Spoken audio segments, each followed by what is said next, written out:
Sir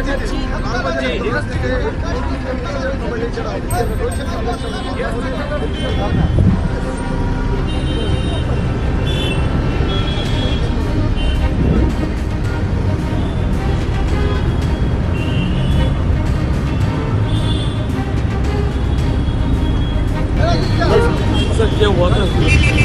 sir क्या हुआ था? क्या हुआ था?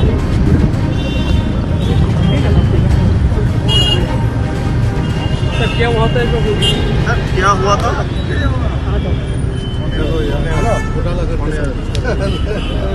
सर एक बार बोलिए क्या हुआ? क्या हुआ था? क्या हुआ था? नहीं हुआ कुछ नहीं था। हम इधर से आ रहे हैं, हमको जाना था तो इधर से गाड़ी हमको उधर खड़ा करना है। यहाँ पे तो उधर जाने के लिए रास्ता नहीं, यहीं से टर्न हुआ। तो पीछे से कमिश्नर साहब था, हम लोग गाड़ी इधर चक्का खाली घुमा था खाली, तब कमिश्नर साहब पार हो गए। तो उनको लगा था डिस्टर्ब हुआ होगा, इसीलिए गाड़ी में खड़ा किया। क्या गाड़ी आपका ओवर स्पीडिंग था? ओवर स्टीम नहीं था, मैं यहाँ उतरने वाला था, स्लो था गाड़ी। लेकिन अब तो ओ लेन पे था ना? हाँ तो यहाँ पे पार्टीशन है, हमको ना ध्यान नहीं पड़ा कि हमको तो इधर ही जाना है, रेड लाइट है। अगर रेड लाइट इधर खुल जाएगा तो गाड़ी इधर जाने वाला इधर चला जाएगा। आपका पीछे क्या कमिश्नर की गाड़ी था? हाँ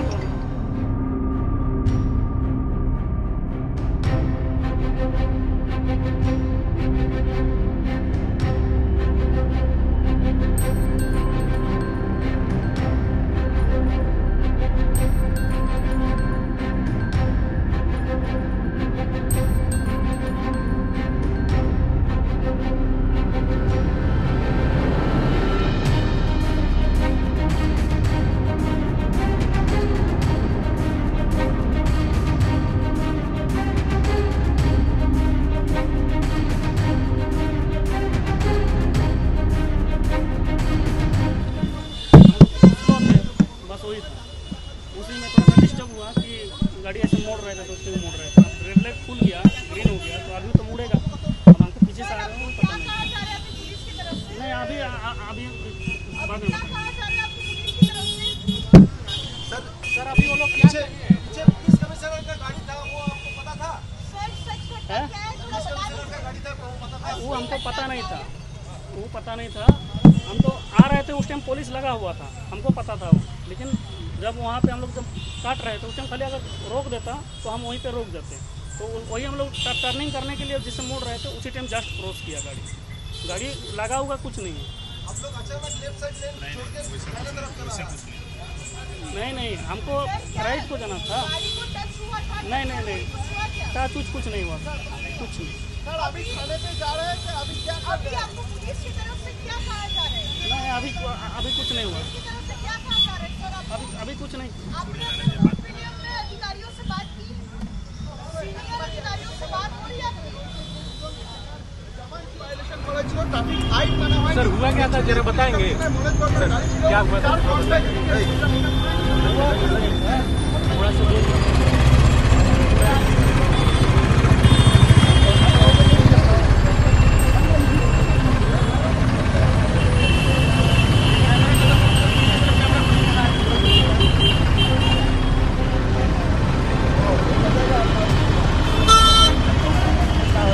यार बता दिया।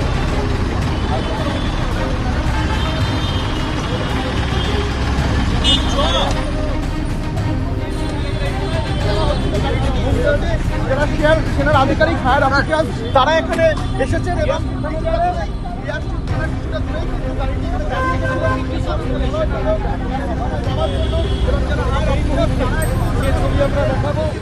গান্ধী মন্দির পাদদেশে সোমবার তৃণমূলের সভামঞ্চ সেনার তরফে খুলে দেওয়া হয়েছিল এবং এই ঘটনার একদিন পরেই ভারতীয় সেনার একটি গাড়ি আটক করলো কলকাতা পুলিশের। মুহূর্তে আমরা রয়েছি বেন্টিং স্ট্রিট ক্রসিংয়ের কাছে, যেখানে আমরা দেখতে পাচ্ছি সেনার একটি ভেহিকেল, একটি ট্রাক এই মুহূর্তে দাঁড়িয়ে রয়েছে এবং যেটা কলকাতা পুলিশ আটক করেছে এবং যেটা অভিযোগ যে বিপজ্জনকভাবে এই গাড়িটি চালানো হচ্ছিল, ড্রাইভ করা হচ্ছিল এবং এই গাড়িটির পেছনে ছিলেন খোদ কলকাতার পুলিশ কমিশনারের কনভয় এবং এই যে আর্মির গাড়িটি এই মুহূর্তে আমরা দেখতে পাচ্ছি এই গাড়িটি বিপজ্জনকভাবে চালানোর ফলে দুর্ঘটনা ঘটতে পারত। ট্রাফিক আইন ভায়োলেট করে এই গাড়িটি চলছিল বলে অভিযোগ করা হচ্ছে এবং তারপরে কিন্তু গাড়িটিকে আটক করা হয়। এই মুহূর্তে বেন্টিং স্ট্রিট ক্রসিংয়ের কাছে গাড়িটি দাঁড়িয়ে রয়েছে এবং এই বিতর্ক কিন্তু দানা বাঁধছে যেহেতু গতকালকেই ভারতীয় সেনার তরফে কড়া পদক্ষেপ করা হয় এবং তৃণমূলের যে সভা মঞ্চ সেই সভা মঞ্চ খুলে দেওয়া হয়। সেই সময় থেকেই কিন্তু শাসক দল বনাম ভারতীয় সেনা একটি বিতর্ক তৈরি হচ্ছিল, কারণ খোদ মুখ্যমন্ত্রী মমতা বন্দ্যোপাধ্যায় তিনি ঘটনাস্থলে গিয়েছিলেন। সেখানে গিয়ে তিনি হুঁশিয়ারি দেন এবং তার বিভিন্ন আক্রমণাত্মক বক্তব্য নিয়ে সোশ্যাল মিডিয়ায় ভাইরাল হচ্ছে। শুভেন্দু অধিকারী, বিরোধী দলনেতা শুভেন্দু অধিকারী খোদ সমালোচনা করেছেন। তিনি অভিযোগ করেছেন যে মুখ্যমন্ত্রী ভারতীয় সেনাকে অপমান করেছেন বলে অভিযোগ করেছেন।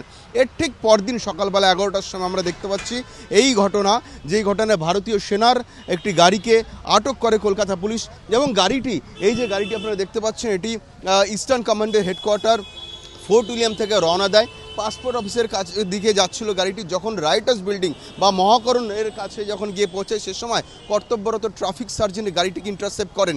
যেটা অভিযোগ যে এই গাড়িটি যেখান থেকে আসছিল সেখানে তারা রুলস ভায়োলেট করে হঠাৎ করে একটি রাইট টার্ন নেয়, যেখানে রাইট টার্ন অ্যালাউ ছিল না, কিন্তু হঠাৎ করে লেফট লেন থেকে হঠাৎ করে গাড়িটি রাইট টার্ন নেয়, যেখানে রেকলেস ড্রাইভ করা হচ্ছে বলে অভিযোগ করা হচ্ছে। এই গাড়িটি বিপজ্জনকভাবে চালানো হচ্ছিল বলে অভিযোগ করা হচ্ছে এবং এর ফলে কিন্তু বড়সড় দুর্ঘটনা ঘটতে পারত।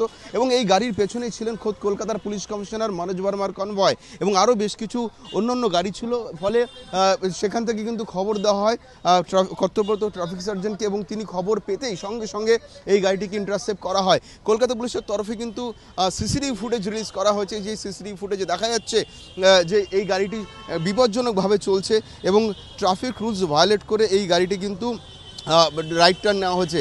আমি একবার কলকাতা পুলিশের তরফে একটি ভিডিও দেওয়া হয়েছে, ভিডিওটা একবার দেখানোর চেষ্টা করব। এখানে কিন্তু কলকাতা পুলিশের তরফে যে ভিডিও দেওয়া হয়েছে সেই ভিডিওতে দেখা যাচ্ছে যে ট্রাফিকের যে এই ভেহিকেলটি বাদিকের লেনে দাঁড়িয়ে রয়েছে, সে বাদিকের লেন থেকে হঠাৎ করে ডান দিকে নিয়ে নিল এবং একজন পুলিশ কর্মী গিয়ে সামনে গিয়ে গাড়িটিকে আটকালেন। এই ছবিটা আমরা দেখতে পাচ্ছি।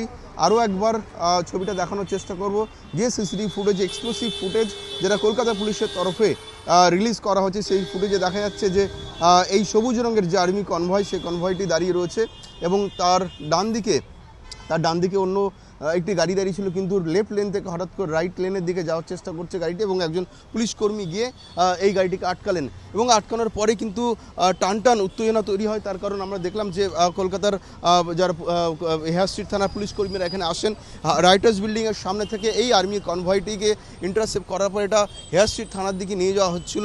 রাইটার্স বিল্ডিং থেকে গাড়িটিকে নিয়ে রওনা দেয়। সামনে কলকাতা পুলিশের আধিকারিকরা ছিলেন, ঠিক পেছনেও ছিলেন কিন্তু কলকাতা পুলিশের ট্রাফিক সার্জেন্ট, তারা গাড়িটিকে কনভয় করে গার্ড দিয়ে তারা নিয়ে যাচ্ছিলেন হেয়ার স্ট্রিট থানার দিকে। কিন্তু মাঝ রাস্তায় বেন্টিং স্ট্রিট ক্রসিংয়ের কাছে এসেই কিন্তু আমরা দেখলাম যে এই গাড়িটি দাঁড়িয়ে পড়েছে। এই মুহূর্তে বেন্টিং স্ট্রিটের সামনে গাড়িটি দাঁড়িয়ে পড়েছে এবং এখানে দাঁড়িয়ে রয়েছে সেনার একজন আধিকারিক ঘটনাস্থলে আসেন, তারা কলকাতা পুলিশের সঙ্গে কথা বলেন। এখন আমরা দেখতে পাচ্ছি বেন্টিং স্ট্রিটের সামনে কিন্তু গাড়িটি দাঁড়িয়ে রয়েছেন এবং পুলিশের সঙ্গে সেনাকর্মী যিনি গাড়িতে ছিলেন এই মুহূর্তে কিন্তু কথোপকথন চলছে। ফলে রাজ্যের শাসক দল তৃণমূল কংগ্রেস ভার্সেস ভারতীয় সেনার যে বিতর্ক তৈরি হয়েছে তার ঠিক একদিন পরেই সেনার গাড়ি আটক করেনি, কিন্তু এবার নয়া বিতর্ক তৈরি হলো খোদ কলকাতা শহরে।